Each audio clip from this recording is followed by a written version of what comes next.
성경 말씀 구약성경 1288페이지 요나서 3장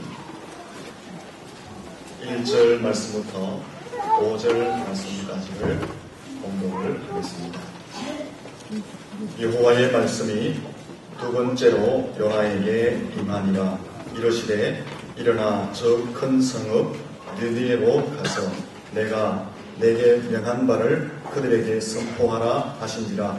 요나가 여호와의 말씀대로 일어나서 니느웨로 가니라. 니느웨는 사흘 동안 걸을 만큼 하나님 앞에 큰 성읍이더라.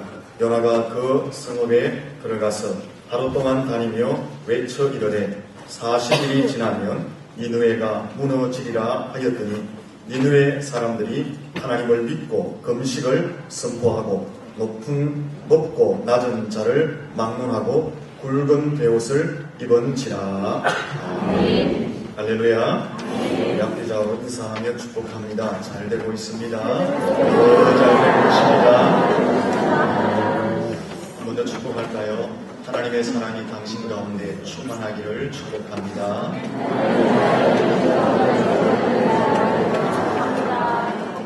사단은 고난 중에 있는 사람들에게 끊임없이 찾아와서 정죄하고 조롱하고 포기하라고 속삭입니다. 너는 끝장이야. 그만 포기해. 너는 할 수 없어. 끊임없이 찾아와서 귓가에다가 속삭입니다. 뿐만 아니라 어떤 일을 계획하고 추진할 때에도, 새로운 일에 도전할 때에도 사단은 찾아와서 속삭입니다. 너 같은 것이 무엇을 할 수 있겠니? 네가 자격이 있냐? 너 아니라도 똑똑한 사람들이 많이 있다. 너보다 훨씬 능력 있는 사람들이 많이 있다. 네가 왜 나서려고 하느냐? 끊임없이 우리 귓전에다가 사단은 찾아와서 속삭입니다. 하지만 하나님은 반대로 말씀하십니다. 포기하지 마라. 낙심하지 마라. 너는 할 수 있다. 잘 되고 더 잘 될 것이다. 힘을 내라. 반드시 너는 승리하게 될 것이다. 하나님은 이렇게 우리 속에 오셔서 항상 속삭입니다. 마귀는, 사단은 파멸을 목적으로 우리에게 속삭입니다. 하지만 하나님은 오셔서 우리의 유익함과 복됨과 위로와 격려와 용기의 말씀을 주십니다. 오늘 본문도 보시면은 요나가 불순종하여서 딴 길로 갔지만 하나님은 포기하지 않으시고 요나를 다시 찾으시는 모습을 보게 됩니다. 요나서 1장 1절에 보면은 하나님께서 요나에게 니느웨 성으로 가서 심판을 선포하라, 회개를 선포하라 라는 말씀을 주셨습니다. 하지만 요나는 그 하나님의 말씀을 받았지만 정반대인 다시스로 가는 배를 타고 도망을 갑니다. 하나님의 말씀에 불순종하였던 것입니다. 그러나 그 요나가 탄 배는 곧 큰 바람을 맞게 되고 큰 폭풍을 만나서 깨어질 위기에 당하게 됩니다. 그때 요나가 원인이었기 때문에 바닷속에 던짐을 당하게 되고, 요나가 바닷속에 던짐을 당하자 큰 물고기가 요나를 한 물에 삼키게 됩니다. 요나는 그 물고기 뱃속에서 3일 동안을 거하게 됩니다. 하지만 하나님께서는 그 요나를 불쌍히 여기시고 고기로 하여금 요나를 토해내게 하셨던 것입니다. 그래서 요나는 겨우 살아나게 됩니다. 하나님은 그 요나를 포기하지 않고 다시 불러주십니다. 그리고 똑같은 말씀을 주시고 동일한 사명을 다시 그에게 허락해 주십니다. 그것이 오늘 본문의 1절과 2절의 말씀입니다. 1절, 2절 같이 한번 읽어보도록 하겠습니다. 같이 1절과 2절을 읽습니다. 여호와의 말씀이 두 번째로 요나에게 임하니라. 이르시되 일어나 저 큰 성읍 니느웨로 가서 내가 내게 명한 바를 그들에게 선포하라 하신지라. 여러분, 여기서 하나의 의문점을 가질 수가 있습니다. 불순종한 요나를 왜 하나님이 또 부르시고 동일한 말씀을 주시고 동일한 사명을 맡기셨느냐 하는 것입니다. 왜 하나님께서는 자기 생각대로, 자기 철학대로, 자기 판단대로 불순종하여 도망간 요나를 하나님은 다시 찾으시고 그에게 동일한 말씀을 주시고 그에게 동일한 사명을 허락해 주셨는가 하는 의문점을 갖게 됩니다. 하나님 편에서 사명을 맡길 사람이 없었기 때문에 다시 요나를 부르셨는가? 아니라는 것입니다. 요나보다 훨씬 더 탁월하고 훨씬 더 똑똑하고 훨씬 더 능력 있는 사람들이 많이 있었습니다. 그럼에도 불구하고 왜 하나님은 불순종한 요나를 다시 찾으셨는가? 그에게 다시 말씀을 주시고 다시 하나님께서 사명을 부여하셨는가? 라는 것입니다. 그것은 하나님은 한 번 불순종했다.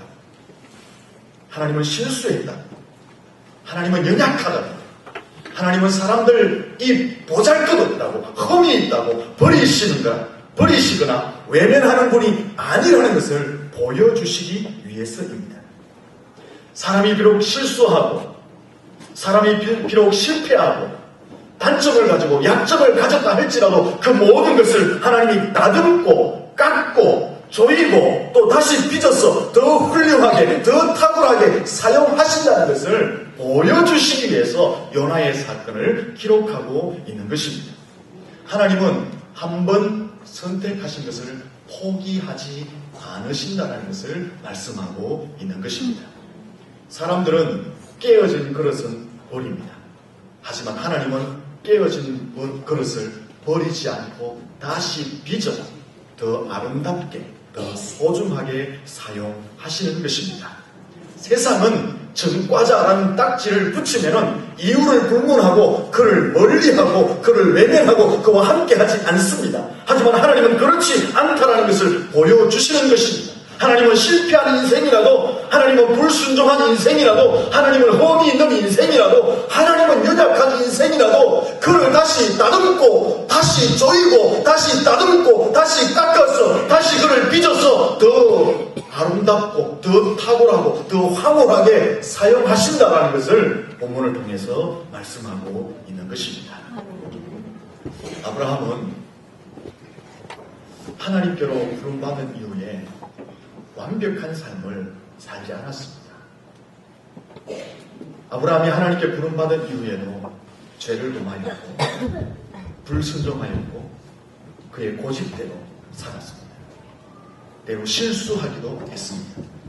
만약에 하나님께서 아브라함을 부르신 이후에 아브라함의 범죄, 아브라함의 실수, 아브라함의 고집, 아브라함의 불순종을 계속해서 따지고 물으셨다면, 그리고 심판하셨다면 아브라함은 믿음의 조상이 되지 못하였을 것입니다.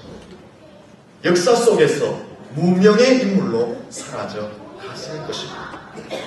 그러나 하나님은 아브라함에게 다시 기회를 주셨습니다. 그래서 그를 다듬고 다시 조이고 다시 빚어서 믿음의 조상으로 복의 권능자로 아브라함의 이름을 빛나는 자리에 하나님께서 세워주셨던 것입니다. 성경 말씀을 자세히 한번 보십시오. 3층에 문을 닫으시고 에어컨을 한번 좀 켜서 더워서 밖에 소리가 계속 지금 많이 들어요. 성경 말씀을 자세히 한번 보십시오. 바람을 제일 안 주세요.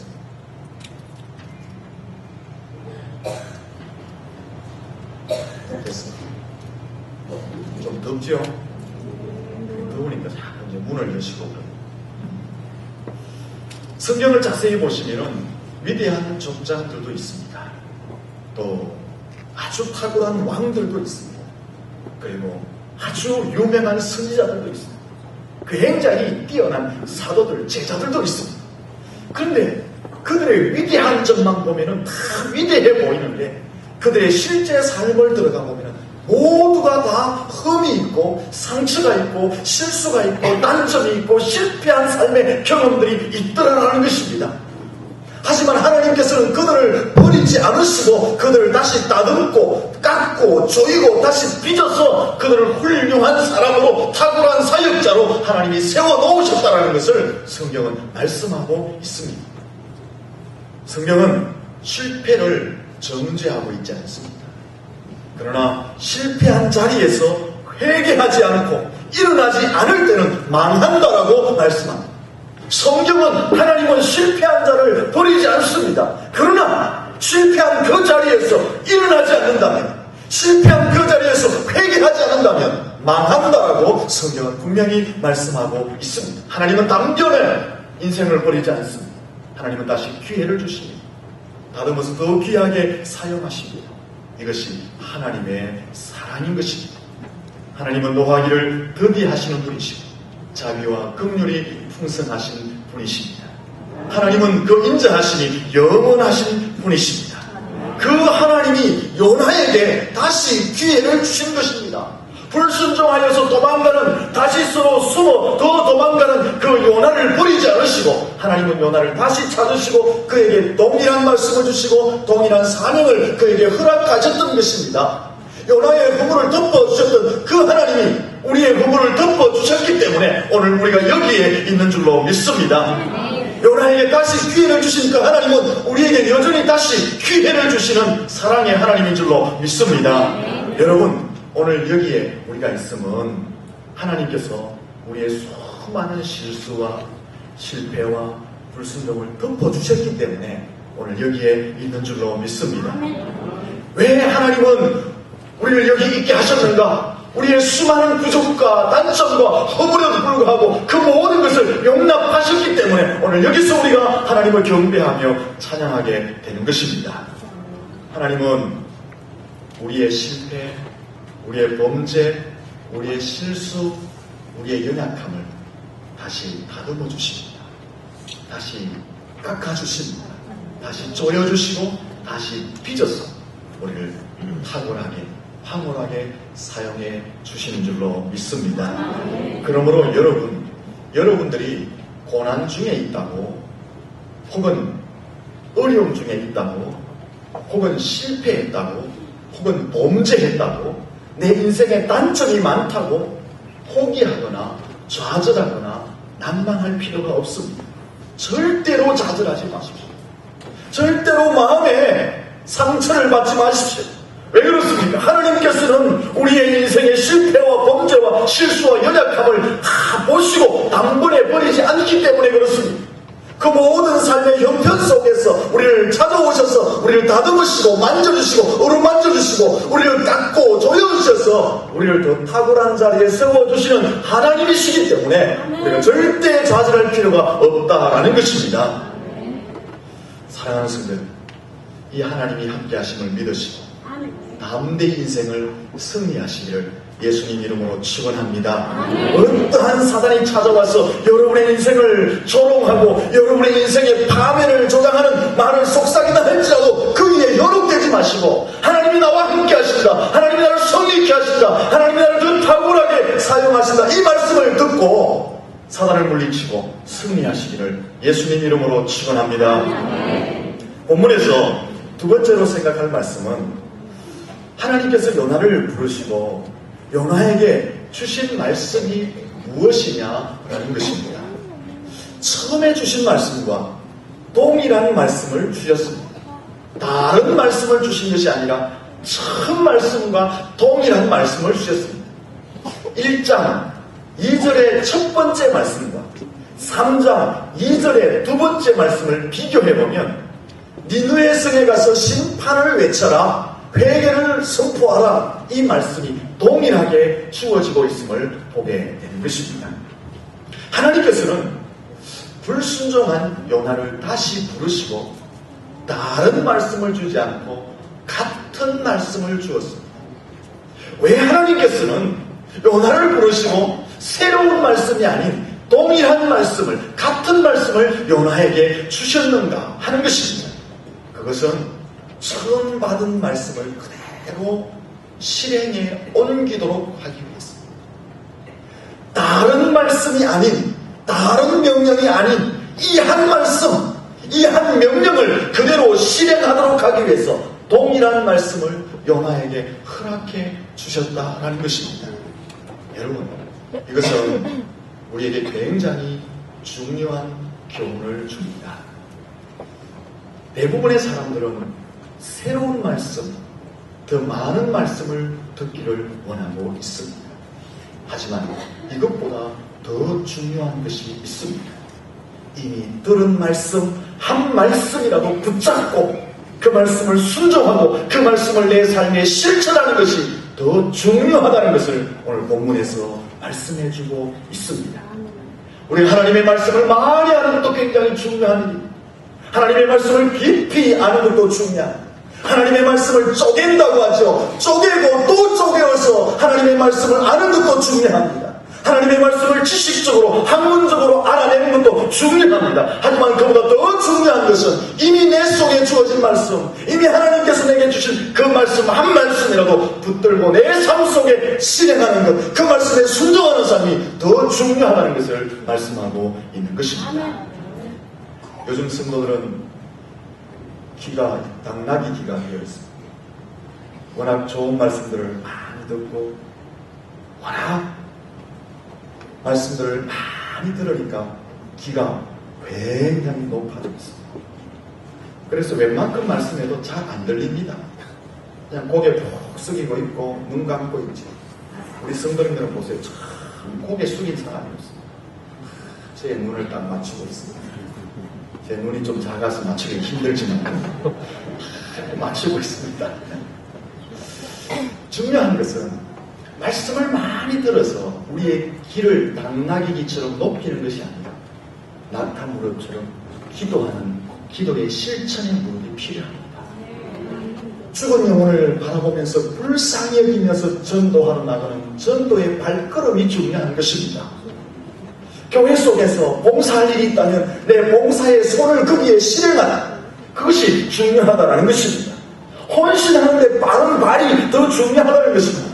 주님이 말씀하신 구제와 섬김과 사랑의 그 실행이 더 중요하다는 것입니다. 중요한 것은 말씀대로 내가 사느냐 살지 않느냐, 그것이 더 중요하다는 것을 말씀해주고 있습니다. 하나님의 말씀은 지식적으로 듣는 것이 아니라 가슴으로 듣고 순종하기 위해서 듣는 것입니다. 그러므로 우리가 아무리 많은 성경의 말씀을 들었다 할지라도 그 말씀을 내가 순종하지 않고 있다면, 그 말씀을 내가 실천하지 않고 있다면, 그 말씀을 내 삶 속에 적용하지 않고 있다면 요나처럼 같은 말씀을 동일하게 계속 반복해서 들어야 합니다. 왜 그렇습니까? 주어진 말씀도 실천하지 않는데 새로운 말씀을 주면 그 말씀이 어떻게 실행되어지고 살아있는 말씀으로 내 인생을 바꾸겠느냐 하는 것입니다. 당나귀 귀처럼 귀만 높아질 뿐입니다. 사랑하는 성도님들, 주어진 말씀 한 말씀에 여러분 삶 가운데 실행하는 능력이 있기를 예수님 이름으로 축원합니다. 새로운 말씀, 더 깊이 있는 말씀, 쪼개는 말씀, 지식적인 말씀, 학문적인 말씀, 우리가 깊이 연구하고 습득해야 하지만 그보다 더 중요한 것은 지금 내게 주신 그 한 말씀, 그 말씀을 내 삶 속에 어떻게 적용하느냐, 그것이 더 중요하다는 사실을 깨달아야 하는 것입니다. 요나에게 두 번째 말씀이 주어졌을 때에 요나가 어떻게 반응할까요? 첫 번째 하나님이 주실 때는 자기 생각, 자기 철학을 따라서 도망가 버렸습니다. 하나님이 다시 불렀을 때에 똑같은 말씀을 주셨는데 요나가 어떻게 반응을 합니까? 하나님의 말씀에 즉시 순종합니다. 그래서 니느웨 성에 들어가서 심판을 선포합니다. 회개를 외칩니다. 그러자 니느웨 성에 어떤 일이 일어날까요? 니느웨 성 모든 사람들이 굵은 베옷을 입고 가슴을 치며 하나님 앞에 회개하고 돌아오는 역사가 일어납니다. 여러분, 그냥 니느웨 성 하니까 얼마나 되는지 잘 모르시죠? 고고학자들에 의하면은 그 니누의 성이 성벽 높이가 30m가 되었다. 사람이 쌓은 성이 30m. 우리 교회 종각 꼭대기쯤 될까요? 엄청나게 높죠. 성벽은 위에서 지금 전차가 3대가 같이 다닐 수 있다. 3대. 항상 잘 안 가시죠? 3대. 그리고 그 성 둘레에 탑을 쌓았는데 1,500개. 성 둘레의 총 길이가 60마일, 즉 100km 정도 된다. 그 성을 한번 돌려면은 사람이 하루에 20마일 정도밖에 못 걸으니까 3일을 걸어야지 성을 돌 수 있는 것입니다. 그래서 성경에 보면 니느웨의 성은 3일 길이다라고 말을 했던 것입니다. 인구는 얼마나 있었느냐? 성경에 보면은 어린 아이만 12만 명. 고고학자들에 의하면은 전체를 이렇게 숫자를 통계해 보니까 약 니느웨 성에 사는 사람이 100만 명. 여러분, 지금부터 2800년 전에 세워진 성입니다. 지금 성이 아니에요. 지금도 한 도시가 100만 명이면 얼마나 큽니까? 청도가 몇 명이에요? 4만 5천밖에 안 돼요. 5만 정도도 안 돼요. 근데 성에 100만 명이 살고 있었어요. 엄청나죠? 근데 더 중요한 것은 이 니느웨 성은 그 당시 당대 가장 강력한 아수르 나라의 수도였고, 지금 요나는 어느 나라 사람이냐? 유대 사람이에요. 유대는 그 당시에 굉장히 약한 나라였어요. 그런 상황에서 요나가 하나님의 말씀을 들고 지금 니느웨 성에 들어가서 하나님의 심판을 선포합니다. 앞으로 40일이면 이 성이 무너질 것이다. 하나님의 말씀을 선포합니다. 과연 이런 상황 가운데서 어떤 역사가 일어났을까? 한번 상상해 보셔야 됩니다. 그냥 말씀으로만 보지 마시고 그 당시의 현실을 보면서 과연 요나가 말씀을 외쳤을 때에 어떤 반응을 했을까? 여러분, 작은 나라에서 한 사람이 와서, 그것도 얼마 전까지 고기 뱃속에 있다가 금방 토해내가지고 아주 몰골이 초췌한 모습으로 와서 이 길 저 길 다니면서 하나님의 말씀을 선포합니다. 앞으로 40일 후면 성이 무너질 것입니다. 그렇게 외칩니다. 여러분, 과연 그 요나가 그렇게 큰 성에서 그렇게 많은 백성들 앞에서 혼자 외치고 다닌다고 과연 큰 역사가 일어나겠느냐라는 것입니다. 구경거리밖에 더 되겠어요? 사람들이 보면서 별 미친 사람 다 보겠네라고 조소할 수 있는 그런 상황입니다. 아무도 그의 말을 듣지 않을 수 있는 상황, 아무 일도 일어나지 않을 수 있는 그런 상황이었습니다. 요나는 또 말씀을 외치는데 3일을 외친 것이 아니라 단 하루만 다니면서 말씀을 외쳤습니다. 그런데 엄청난 일이 그 성 가운데 일어났다는 것입니다. 단 하루만 외쳤는데 온 성이 발칵 뒤집혀졌다는 것입니다. 요나가 전한 말은 간단했습니다. 40일이 지나면 니느웨가 무너진다. 간단한 말을 외쳤습니다. 그런데 5절 이하에 보면 놀라운 일이 일어납니다. 그들이 하나님을 믿습니다. 요나가 이야기한 하나님을 믿었다라는 것입니다. 여러분, 이 아수르 수도인 니느웨 사람들은 요나가 이야기하는 하나님에 대해서 관심이 없었습니다. 아니, 하나님이 어떤 사람인지 어떤 존재인지 몰랐습니다. 근데 작은 나라의 선지자가 와서 하나님에 관한 말씀을 선포할 때에 그들이 하나님을 믿었다. 그리고 어떤 일이 일어납니까? 온 성 사람들이 금식을 선포하고 식음을 전폐합니다. 모든 사람들이 굵은 베옷을 입고 회개를 합니다. 왕도 왕자에서 내려와서 왕복을 벗고 회개합니다. 그리고 잘못을 철저히 회개하고 하나님 앞에 돌이키는 역사가 일어났다라는 것입니다. 여러분, 이 사건은 놀라운 사건입니다. 왜 그렇습니까? 하나님을 전혀 모르는 사람들이 아주 작은 나라에서 몰골이 초췌한 한 선지자가 와서 니느웨 성이 무너질 것이다. 그 말 한마디 듣고 하나님을 믿었기 때문에, 하나님 하나님의 존재에 대해서 인정했기 때문에 놀라운 사건이다라는 것입니다. 하나님의 존재를 인정할 뿐 아니라 그 하나님의 말씀을 듣고 그들이 가슴을 찢고 굵은 배를 입고 그들이 회개하였다라는 것입니다. 그것도 온 성에 100만 명이나 되는 사람 회개하고 돌이켰다라는 것입니다. 역사 이래의 최대의 집단 회심 사건입니다. 여러분, 어떻게 해서 이런 일이 일어날 수 있었느냐 하는 것입니다. 중요한 것은 어떻게 해서 이런 일이 가능했느냐. 그것은 요나가 하나님의 말씀을 듣고 순종했기 때문에 그렇습니다. 한번 따라하겠습니다. 순종이 역사의 원인입니다. 할렐루야. 잘 보십시오. 요나가 니느웨 성에 찾아가기 전까지는 아무런 변화도 일어나지 않았습니다.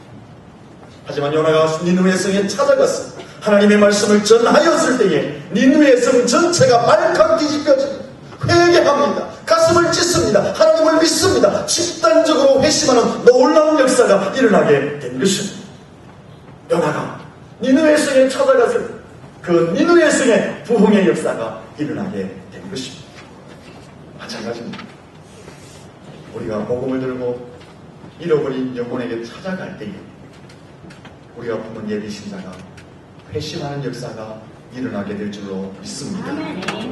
우리가 복음을 들고 나가지 않으면 내 마음에 아무리 많이 품고 있다 할지라도 그들에게 변화가 일어나지 않습니다. 이 천도가 믿음의 도석이 되기를 우리가 아무리 소망하고 우리의 가슴에만 품고 있다면 천도는 변화되지 않을 것입니다. 하지만 순종하여 나아가 복음을 외치면 하나님의 말씀을 외치면 우리가 품은 예비 신자가 회개하고 돌아오게 될 줄로 믿습니다. 이 정도가 믿음의 도승이 될 줄로 믿습니다. 인생의 문제도 마찬가지입니다. 여러분 가정의 문제도 마찬가지입니다. 여러분의 장래의 문제도 마찬가지입니다. 내가 하나님의 말씀을 받고 그 받은 말씀을 가지고 내 삶에 순종하여 실천하면 인생의 모든 문제가 열릴 줄로 믿습니다. 가정의 행복이 찾아올 줄로 믿습니다. 여러분의 장래의 문제 모든 것이 열려질 줄로 믿습니다. 중요한 것은 지금 내가 받은 말씀을 내 삶 속에 어떻게 실행하느냐, 그것이 중요한 것입니다. 근데요, 그 니느웨 성이 집단적으로 회개하고 부흥의 역사가 일어난 더 근본적인 원인이 하나 있습니다. 그 근본적인 원인이 무엇일까요? 요나가 먼저 회개한 것입니다. 하나님께서 요나를 다시 부르시기 전에 요나는 하나님 앞에 먼저 회개하였습니다. 하나님께서 요나에게 동일한 말씀을 주시기 전에, 하나님께서 요나에게 동일한 사명을 맡기기 전에 요나는 물고기 뱃속에서 철저하게 자신을 깨뜨립니다. 자기의 생각, 자기의 철학, 자기의 판단, 자기의 경험을 물고기 뱃속에서 깨뜨리고 회개합니다. 니느웨 성에 가서 하나님의 말씀을 선포하기 전에, 심판을 선포하기 전에, 니느웨 성이 말씀을 듣고 회개하고 돌이키기 전에, 하나님이 믿기 전에, 집단적인 회심을 하기 전에, 부흥의 역사가 일어나기 전에, 그 전에 무엇이 있었느냐? 요나가 먼저 물고기 뱃속에서 철저히 깨어지는 역사, 하나님 앞에 두 손 들고 항복하는 회개의 역사가 있었다는 것을 놓치면 안 된다라는 것입니다. 요나가 다시 부름을 받고 니느웨 성이 회개하고 집단적인 회심을 하게 된 근본적인 원인은 먼저 요나가 회개한 데 있었습니다. 사랑하는 성도 여러분, 부흥은 회개에서부터 시작되는 줄로 믿습니다. 변화도 회개에서부터 시작됩니다. 치료와 회복도 회개에서부터 시작됩니다. 우리의 인생의 문제도 우리 자신의 회개에서부터 시작되는 것입니다. 회개하면 부흥의 역사가 일어나고 변화와 치료와 문제 해결의 역사가 일어날 줄로 믿습니다. 그 회개는 어디부터 시작해야 됩니까? 옆 사람을 보면서 당신부터 하셔야 됩니다. 곤란합니다. 회개는 나부터 시작합니다. 우리는 항상 핑계대기를 줘. 우리는 남 탓하기를 줘. 우리는 항상 눈을 다른 곳으로 돌리고 어떤 문제가 생기고 일이 안 풀릴 때에 사람을 탓합니다. 환경을 탓합니다. 가족을 탓합니다. 그리고 때가 아니라고 말합니다. 내 조직이 문제라고 말합니다. 지금은 그 시간이 아니라고 말합니다. 여러분, 그럴 수도 있겠죠. 주변의 환경이 받쳐주지 않았기 때문에 그럴 수도 있겠죠. 지금 때가 아니야, 시간이 아니야, 그럴 수도 있겠죠. 그러나 그건 좋은 방법이 아닙니다. 좋은 판단이 아닙니다. 좋은 생각이 아닙니다. 그곳에는 새로운 역사가 일어나지 않습니다. 여러분, 문제 해결은 여기에 있습니다. 내가 먼저 회개하는 곳에서 문제 해결이 일어날 줄로 믿습니다. 하나님을 두려워하면서 자신의 가슴을 치고 내가 잘못했어요. 하나님, 내가 죄인입니다. 두 손 들고 나갈 때에 우리의 인생의 행복이 시작될 줄로 믿습니다.